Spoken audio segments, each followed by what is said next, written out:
been asking me to be the best in the world. Why, Eddie, why? I'm better than you. My eyes are red. I was in the back smoking a joint with Van Dam. You know it. Ladies and gentlemen, boys and girls, children of all ages, it's your boy Stevie Jobber. And it's your boy Dangerous Duke. And welcome back to the Dangerous Jobbers podcast, putting wrestling over one podcast at a time. Yes, sir. And if you were joining us for the first time, we got 2 words for you. Cheap plug. Duke, tell them where they can find us. You already know. So first things first, if you've been here before, welcome back. You guys already know how to do this. This is for the people who haven't been here before, or they just haven't been here in a long time. Might have missed out on a few things. So if you guys want to know where you can find us, if you look right down below, you see a couple things right. Where am I pointing? Right over there. You can find us on Spotify. You can find us on YouTube. You can find us on Apple Music. Just go type Dangerous Jobbers Podcast. It'll send you right to where you need to be. If you want to find us elsewhere, you can go find us on X, formerly known as Twitter. You can go find us on Facebook. You can find us on Instagram. You can find us at the dangerousjobberswebsite.com. You can also find us on TikTok. I know Stevie be posting some funny videos up there, be posting up some of them good little snippets. So make sure you just go to one of them search engines, type in Dangerous Jobbers Podcast, and it'll send you directly to where you need to be. That's where you can find us. That's where we'll be at. Yes, sir. Okay, not too much news. We're doing a review. Mm-hmm. It just so happens that Crown Jewel has passed us by. Special start time at 1 p.m. on Saturday. 11 on the West Coast. 11 on the West Coast. Oh no, 10 on the West Coast. My bad. In Saudi Arabia, and hell of a card. And I hate to say it. I hate to even bring this to the people in the audience, but man, I watched it, man, for the first time ever.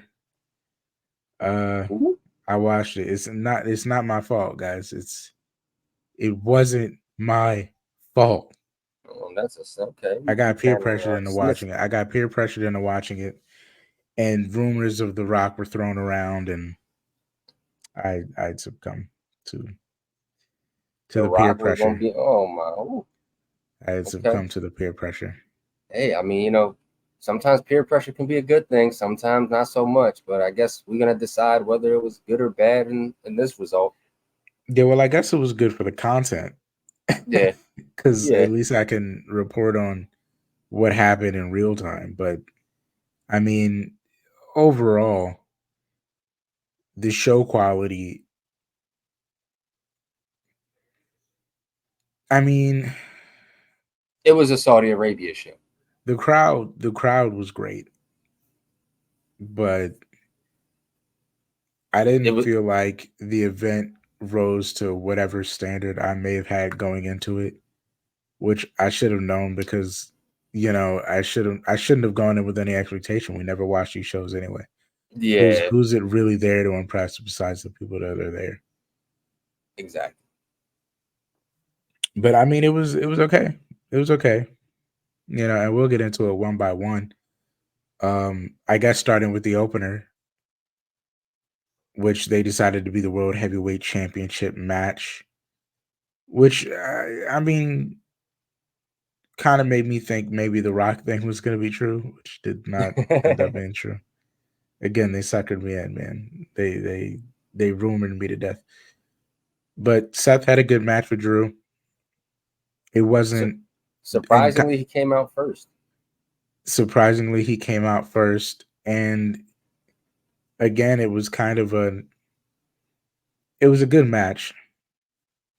I'm not gonna take anything away from that. It was a good match. There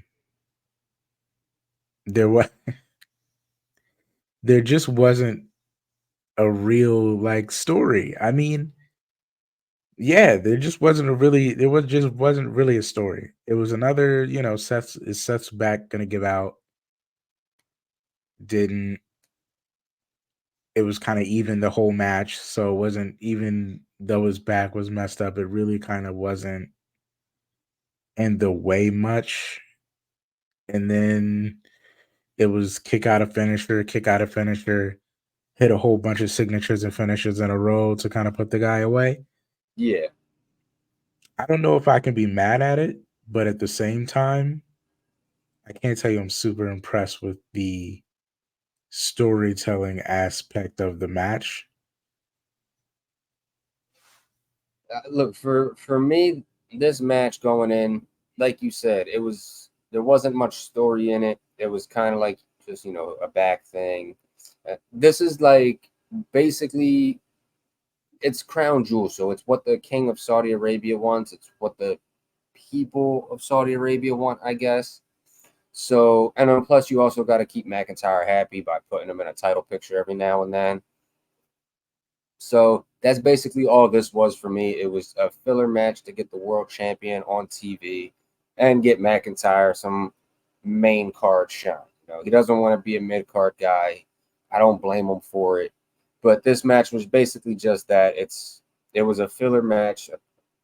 That's all it was to me. There was nothing over the top or special about this match from start to finish. It was just another match for Seth. He put on a show like he did, and that's pretty much all I have on the matter of it. And then so let's speak to the after effect. After the match is over, Damian Priest comes out, Senior Money in the Bank, right? Mm-hmm. Comes out to make his way down to cash in. I gotta tell you, bad call. Wouldn't have done it myself. He didn't seem in an unbeatable position. But thankfully, we'll never know what happens because our guy from the kickoff show, Sami Zayn, would happen to pop up. And maybe some of those bloodline roots were coursing through his veins, got a little thievery in him, Mm-hmm. grabbed the money in the bank and ran off in the middle of the Saudi Arabia crowd to the back. I mean, hey, he channeled Dirty Dom's real dad. He stole the briefcase. He lied, he cheated, and he stole the briefcase. I don't know, man. What does this mean? What does this mean? Is Sami Zayn gonna be Mr. Money in the Bank? Is the story not Damian Priest eventually becoming champion? Did they kind of change their mind? I don't Did they know. find an I mean, ulterior? according to the rules, you can't steal the Money in the Bank briefcase, or it solely goes to the person who wins it. So I That's mean, true, unless you have a match yeah, to see who ownership passes to, and possession is what do they call it? 7/10 of the law. What is it? 9/10 of the 9/10 of the law. law. He's holding it. He's holding it. I This guess could that one. result in some fishy things, man. I sense some tomfoolery afoot is what I sense. Hmm. But I think that was the highlight of the match for me because it's not like the match wasn't impressive. It just didn't take me anywhere. Mm-hmm. It didn't give me anything new to pay attention to other than the fact that Sami Zayn could be Money in the Bank, Mm-hmm. which is pretty exciting. Yeah. Number two, second match on the card, surprising, but again, very big match card. We got the women's title, the women's world title, right? Because there's WWE and then there's women's. This is the women's Yes. Women's world World world Heavyweight. championship.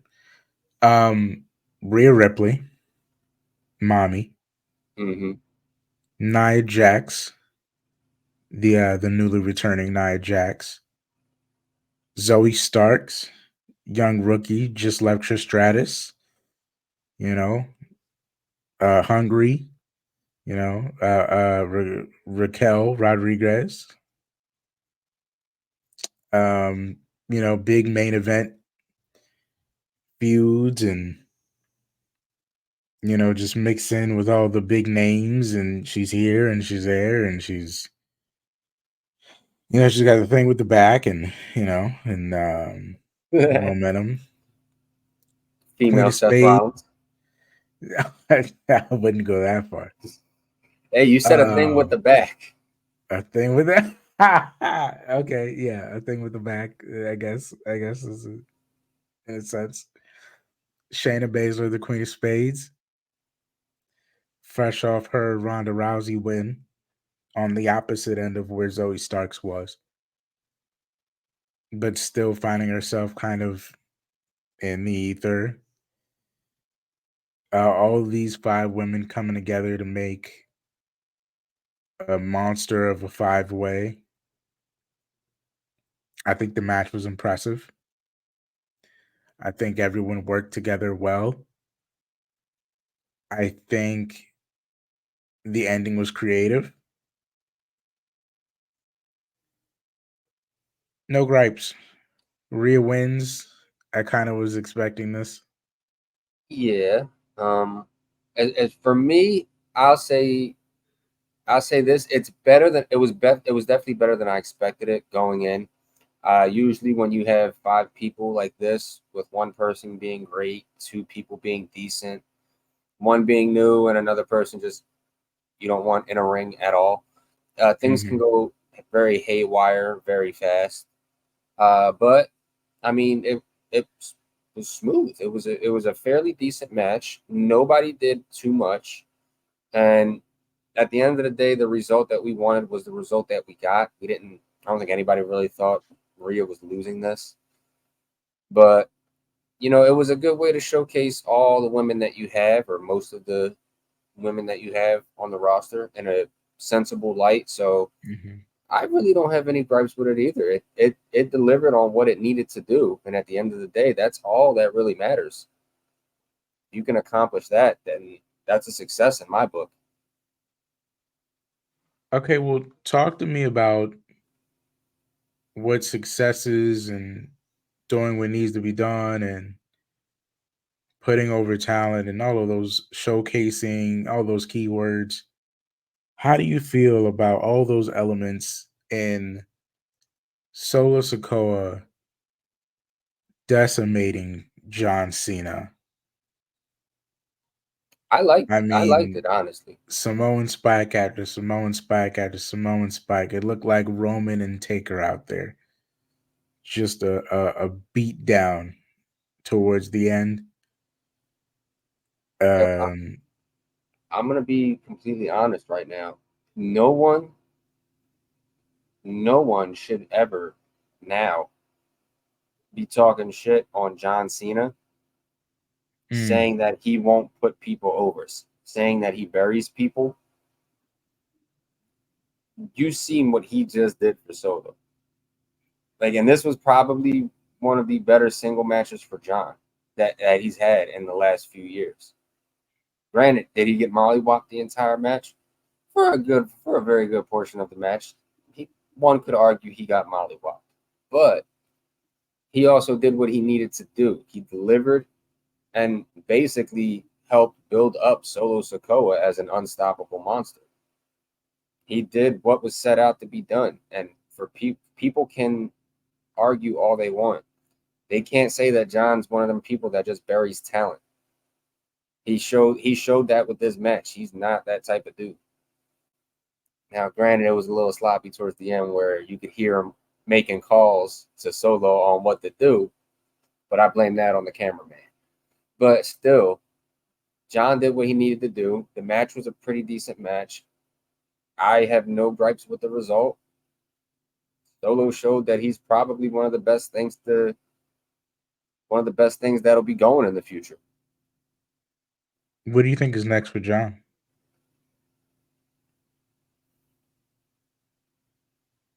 Either going back to Hollywood or building more young guys.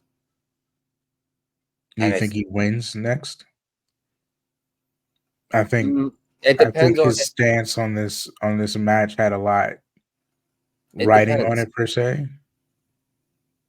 Let me see. He's still technically what, SmackDown? Mhm. It depends.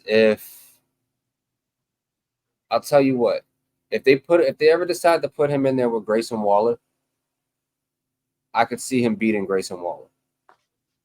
And I wouldn't be upset with him beating Grayson Waller. Just because Grayson Waller can lose and still be elevated. Solo's in a program where he can't really lose. Waller, on the other hand, if he loses but still puts on a quality match, he can still get elevated, kind of in the sense of with Edge. I feel like they should put him in War Games. Have John in War Games? I wouldn't mind John in the War Games. And have him win.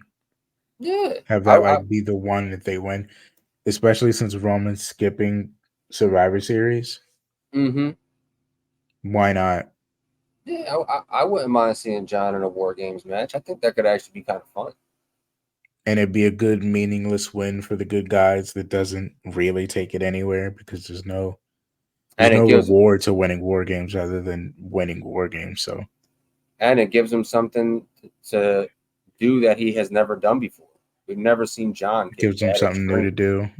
I don't think John's had an extreme kind of match like that since Edge, maybe.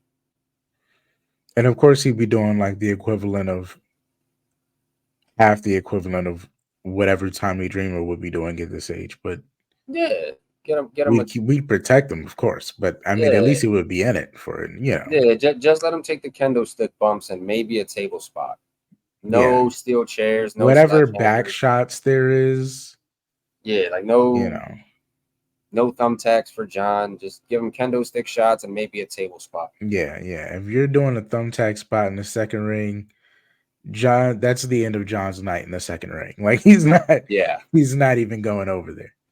Or get like the 3 kendo sticks taped together, drape them across the ropes, and send them. I wouldn't even mind if you like made it like a funny spot in the match. Like they're setting up the thumbtacks and John's getting ready to go over, and they're like, "No, you stay over there." Yeah, he's like, "What?" I mean, he's like, "No, you stay over there." Like, but it'd be fun just to have him in there doing something he's never done before. Yeah, but I wonder where for however much longer they have him, what they're gonna do now that they ran the "if I lose this, maybe I've lost it all" story, and he actually lost. It's an interesting place to see where they could go from there, and I feel like it does. I mean, just wonders for Solo Sikoa. Yeah, it definitely helps elevate him. So, I mean, yeah, you can't say he doesn't give back anymore. That's like all he's doing. Speaking of giving back,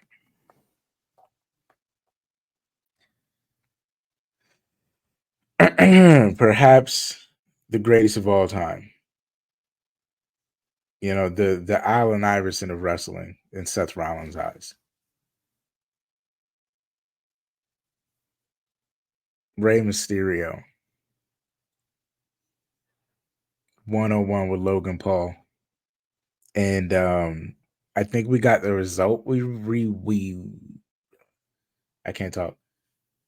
I think we got the result we might have expected, but not the way we might have expected it. I thought maybe if Rey loses, it's going to be via a turn. Not what happened. It actually, in the midst of Santos helping, he ended up hurting Rey.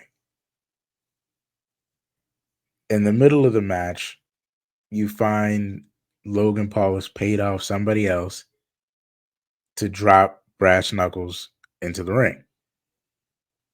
But it kind of is misaimed. And the guy that's paid off is running to go get the brass knucks. Santos comes over the barricade, steps on the brass knucks, scares the guy away, but in scaring him away, toss the brass knucks into the ring.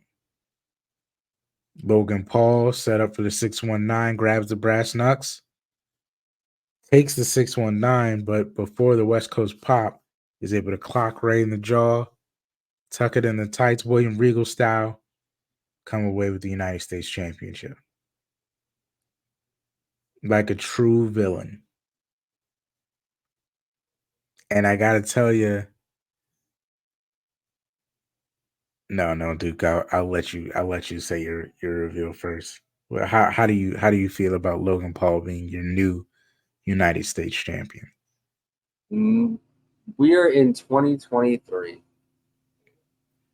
and we get to say Rey Mysterio has lost the United States Championship to internet boxing personality Logan Paul. Doesn't that just sound weird? Yeah, we're in a weird time. Wrestling is in probably the craziest time ever. I feel like we're on like one of them branched timelines from the Loki show right now. Ever. Yeah. We're in the alternate universe where Vince McMahon doesn't run the company forever. Like where they actually got Vince McMahon for something. I feel like in like an original timeline, this never happens. Yeah. And like he actually runs it until he dies. And then in this parallel universe, we've stepped into a twilight zone where a case that in a different universe would have been shoved under the rug, in this universe was blown all the way up. And they actually got Vince McMahon.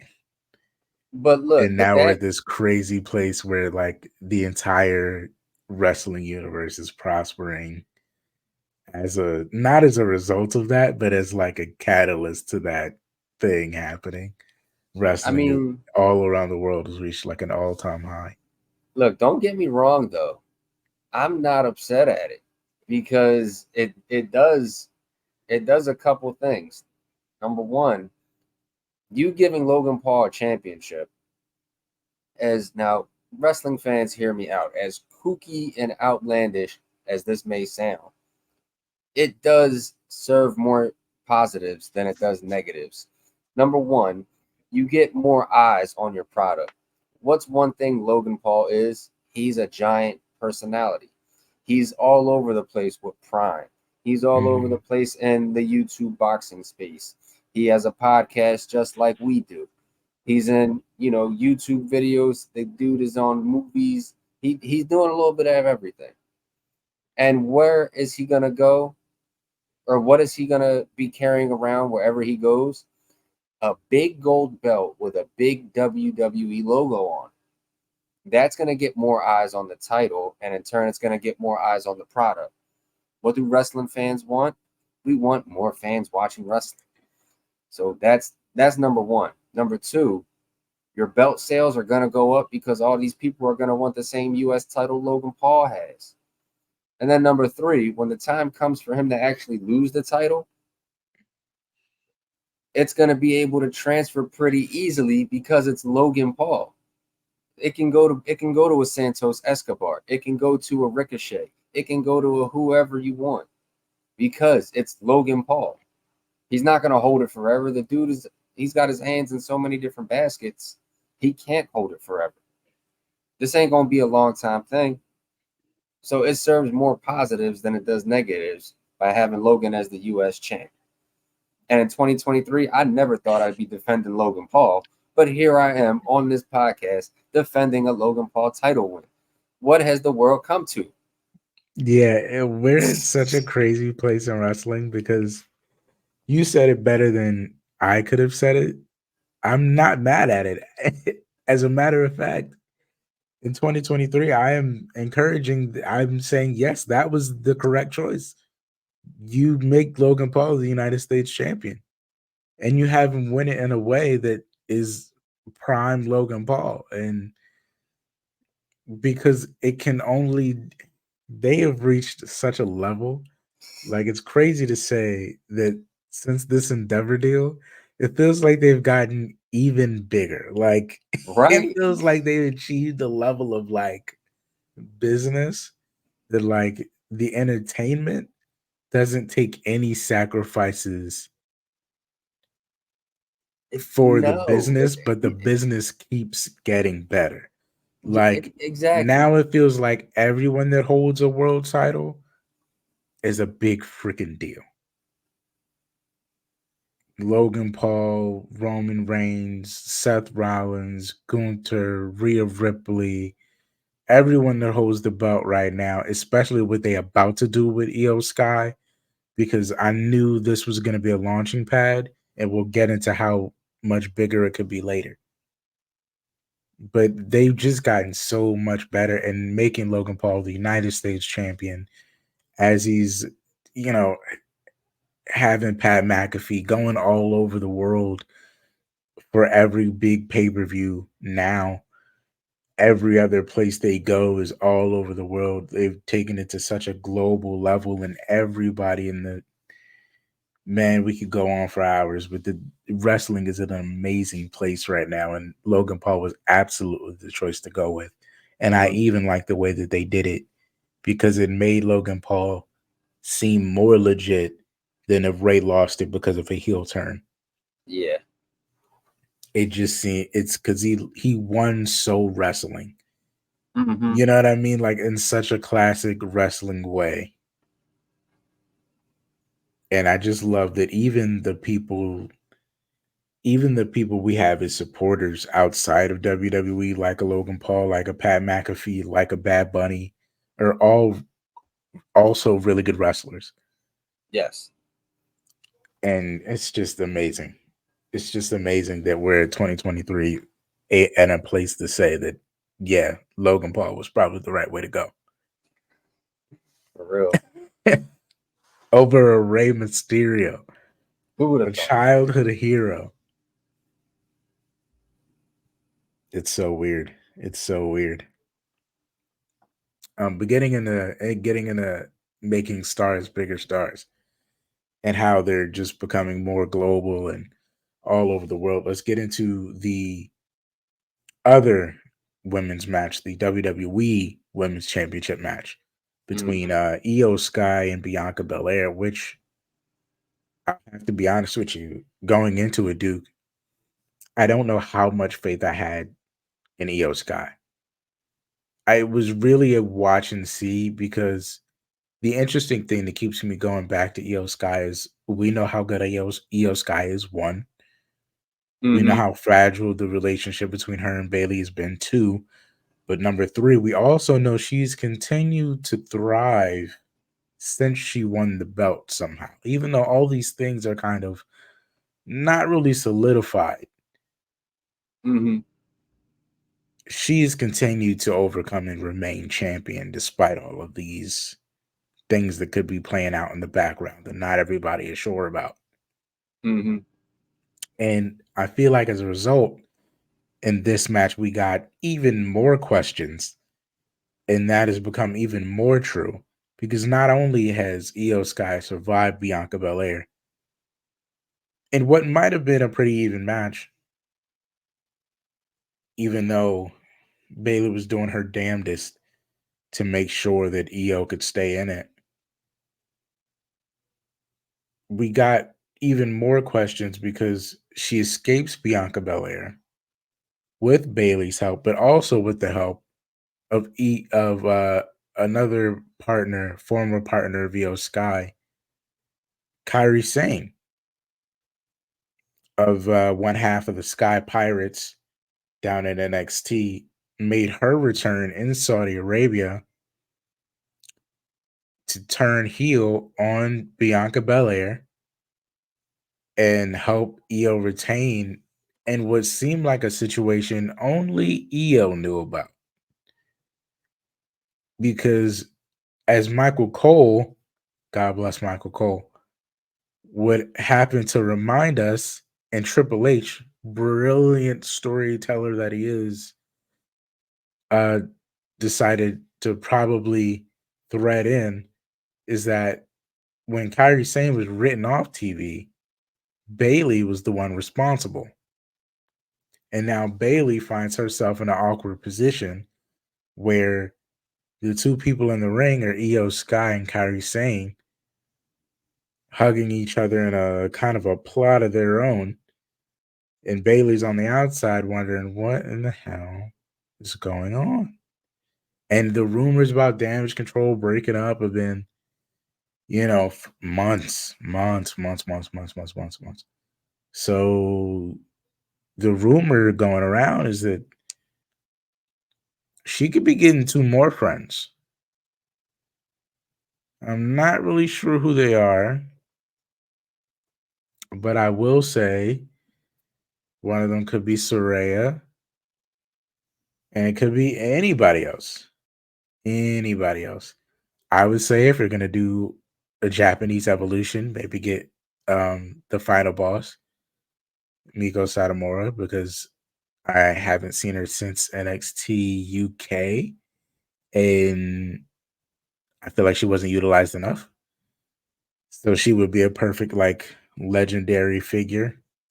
But I mean, whatever they decide to do, to push, if they're I tell you going to what, push an all Japanese group of women as a faction, Iyo Sky is a perfect leader because she does enough promo wise, and she's also amazing in ring.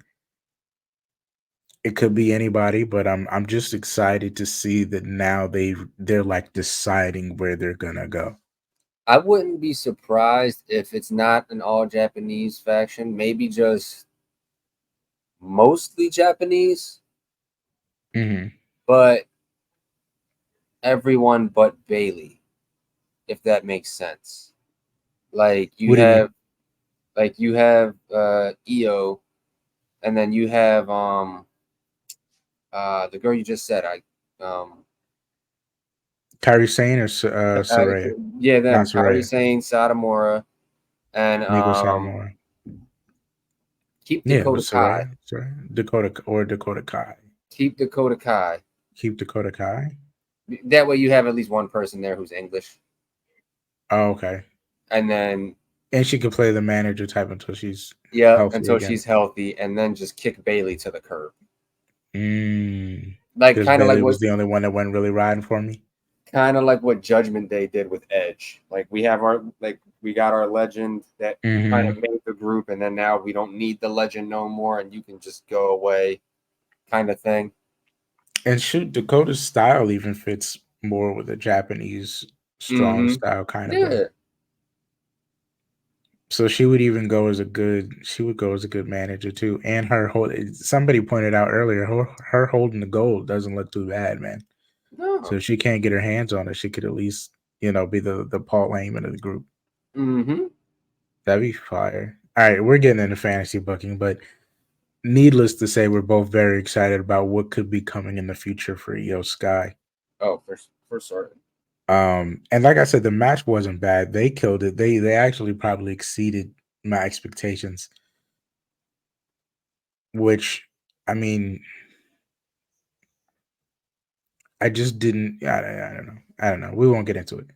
We got more stuff to talk about. But they definitely had a good match, and yeah, it was a sleeper. I'll say that. That sums it up. It was a sleeper. I wasn't expecting it to be as good as it turned out to be. But moving on from that, the Cody Rhodes Damian Priest match.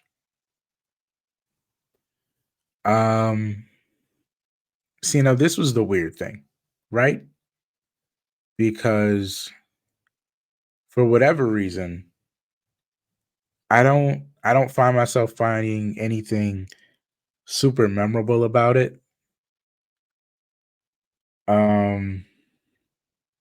Cody wins. Also kind of not entirely sure how I feel about it. It puts Damian in a weird place.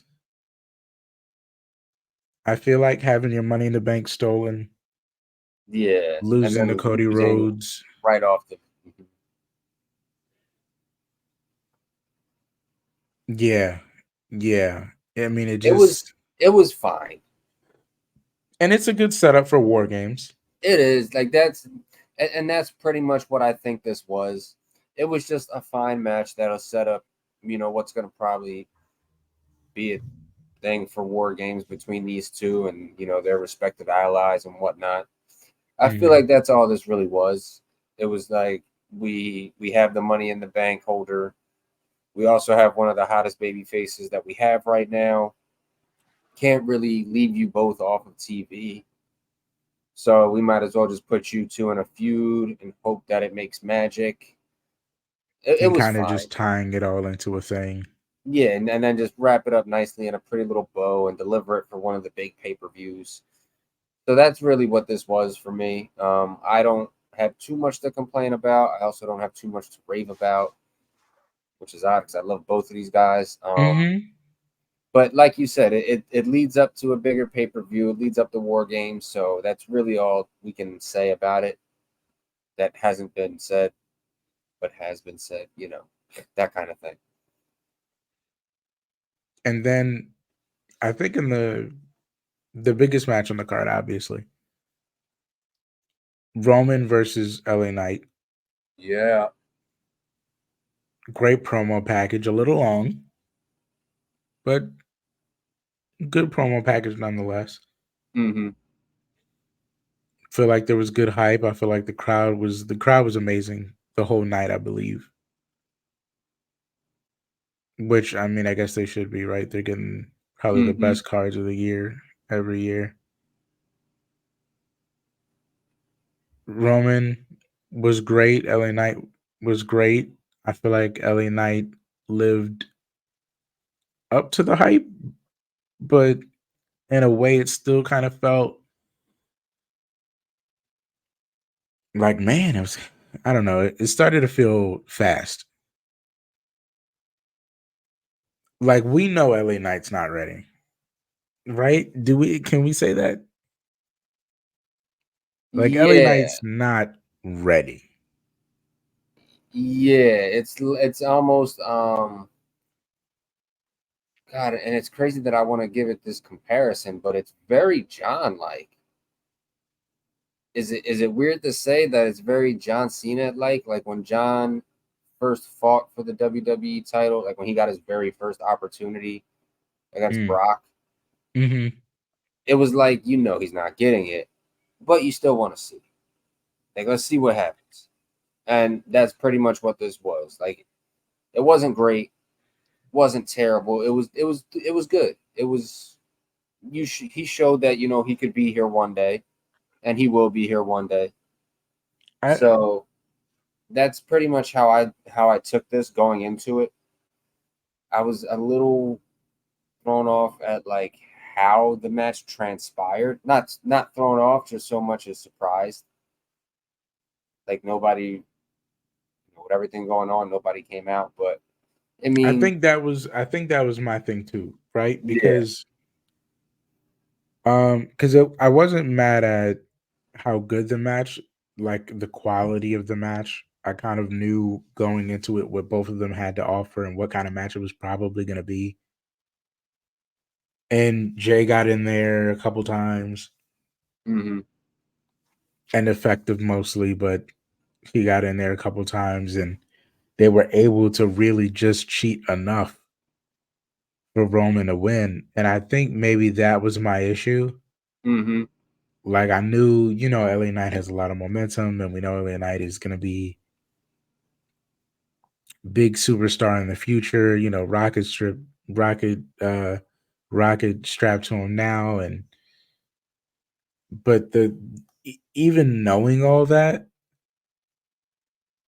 the way they were so equal in the match kind of caught me off guard Mm-hmm. because it was like up until that point, it still felt like everybody minus maybe even not even minus a Cody Rhodes. Like it felt like damn near everybody was fighting an uphill battle, unless Mm-hmm. you were Brock Lesnar. Yeah. When you went up against Roman Reigns, you were still kind of fighting an uphill battle, and this seems so even. It was just a little weird. But I It was think just a that's why little, they and did it. he was handling Jay on the outside so well with Roman on the. He just kind of dominated in a sense, like not even, I don't know about dominated, but like held himself very well. very well. And Mm-hmm. it was almost like, wow, y'all know he's not ready yet, right? Y'all know this is y'all. I just felt like maybe, you know, I've seen Jay have a tougher time, and Jay was supposed to be the one. Yeah, but I think it's like you said, you know, the fans been clamoring for LA Knight so much, and I think a lot of it is a test, and I think a lot of it is has to do with the promos he's been cutting with Roman. Mm-hmm. Like, we know Roman isn't the greatest promo cutter on the roster. Has he improved from, you know, the days of being destroyed by John? Vastly. He's vastly improved, obviously. But LA Knight still has been handedly kicking his ass every single time they get in the ring and touch a microphone together. You know, referencing the old John Cena songs. Talking to me is a good way to get yourself referred to in the past tense. Mm-hmm. Like, he's just been bringing up thing after thing after thing on Roman, and it's been sticking. Like, you listen to the promos and it's like, damn, okay, he's spitting heat, and it's not even like it's LA Knight heat. It's like, it's actual good shit that he's saying. Mm-hmm. So I think that plays a part in it too. It's like, all right, well, this dude can talk the talk and really get the crowd going. So we might as well just make this a little more fair and a little more even. Mm. And he has a good look to him. Like, he looks better than Cody, like physically. He looks better than Jay physically. He looks stronger. He looks. Yeah, he's probably the most physically fit person that they've put Roman in there with in a very long time. All right, you convinced me. I think that's right. I think you're on the money. I think maybe he's been performing so well on the microphone that maybe they had to go back and rewrite the match to kind of up I've the noticed level that of. though. Every time someone gets in the ring with Roman, and not even on a promo standpoint, but like on a like actual look physically, they Mhm. tend to make the match a little bit more even. Like Roman and Brock was a little more even. Roman and Drew, a little more even. I'm even willing to go as far as Montez Ford when they fought on SmackDown. For a SmackDown match, that was a lot more even than it should have been. So maybe that's why they're doing it with LA Knight too, and made it look more even than it should have been. You could be right. You could be right, and I think they owed it to LA Knight too. Mm-hmm. I think maybe that might have helped because they hadn't really gave up to this point outside of winning with John Cena. They hadn't really given him a big break. Yeah, the win with John and that battle royal at SummerSlam. And that battle royal was Oh no, what SummerSlam. was it, SummerSlam? What I forget the pay-per-view it was that he won that battle royal. It might have been SummerSlam.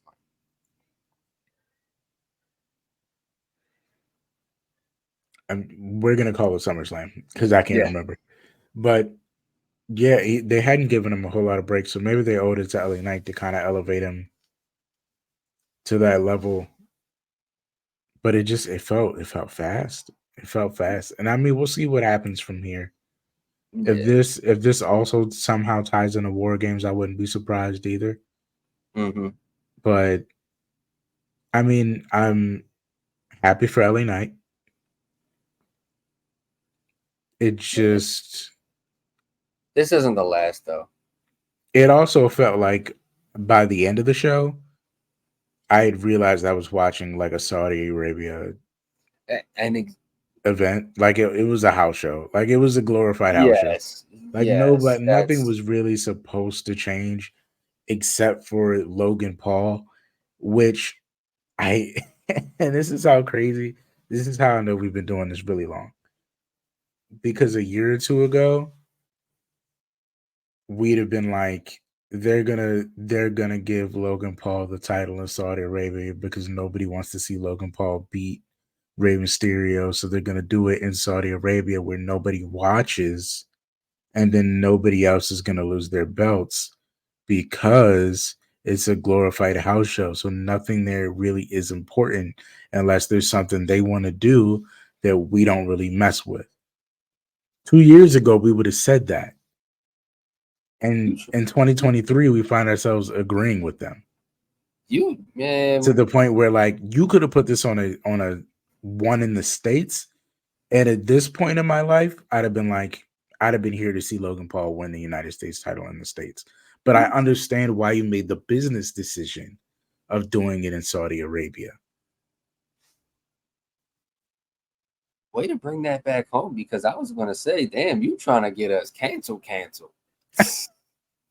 way to reel it in and bring it home in a good sense. Okay. No, it's a positive. It's a Yeah, positive. you almost got us It canceled. took a turn. It took a turn there, but it's a positive. It's a I positive. thought that was my job to get us canceled. Shit.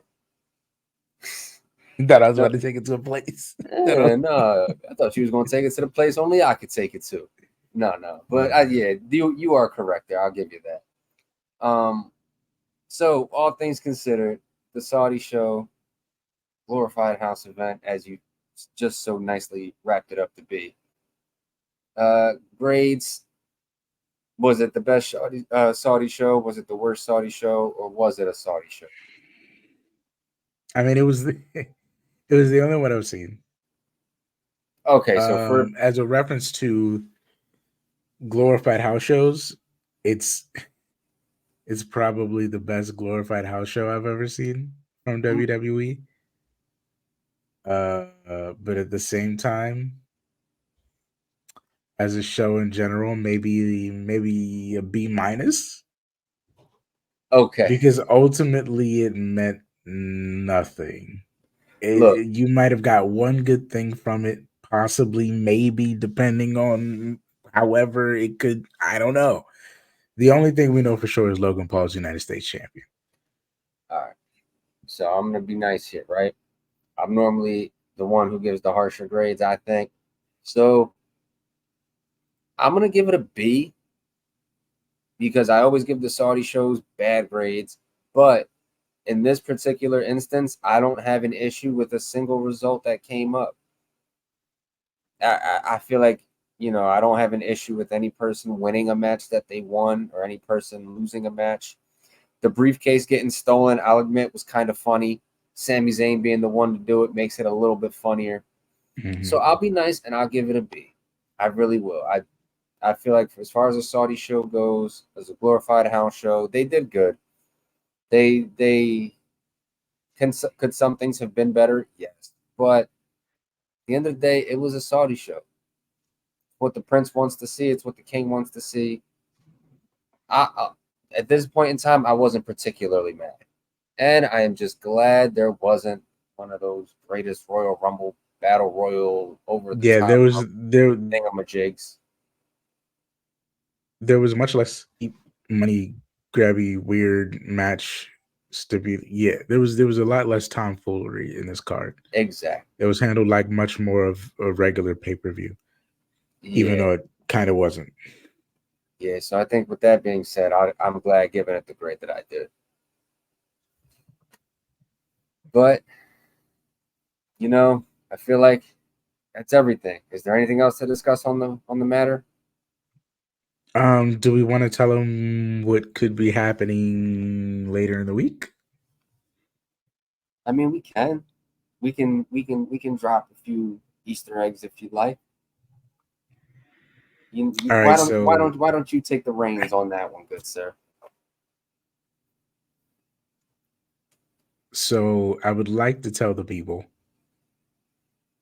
that on a Friday night on the 18th is MLW's Fightland, which I will be front row for. So hopefully you guys can get another vlog. But it's not about that. No. The point is, the main event of that night is Jacob Fatu and MLW World Champion Alex Kane, Umaye Fight Club.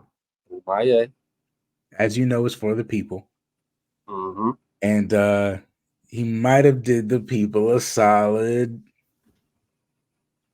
And we may be interviewing Alex Kane, the MLW World Champion, ahead of Fightland for probably his biggest match in MLW. And we might just have an exclusive for y'all. Ooh. So I mean, stay tuned. You know, there might be some promo coming. There might be some things.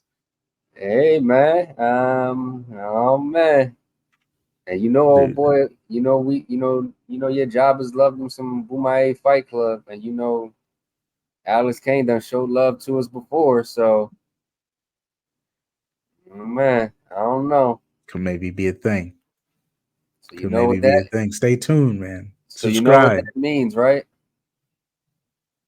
You know What does that mean? You know what that means?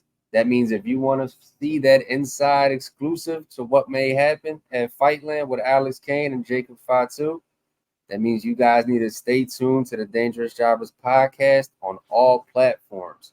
Right here on YouTube, right here on Spotify, Google Podcasts, Apple Music, and the Dangerous Jobbers website.com, because you ain't going to be able to see it nowhere else. We going to be the only ones with that exclusive. Mm-hmm. So make sure you guys stay linked in and tune in, because you might get yourself a nice little Easter egg in the process. But that's it for this episode this week. Make sure you stay tuned for that episode next week. Make sure you guys stay up. Make sure you guys stay blessed. And as always, stay dangerous. People have been asking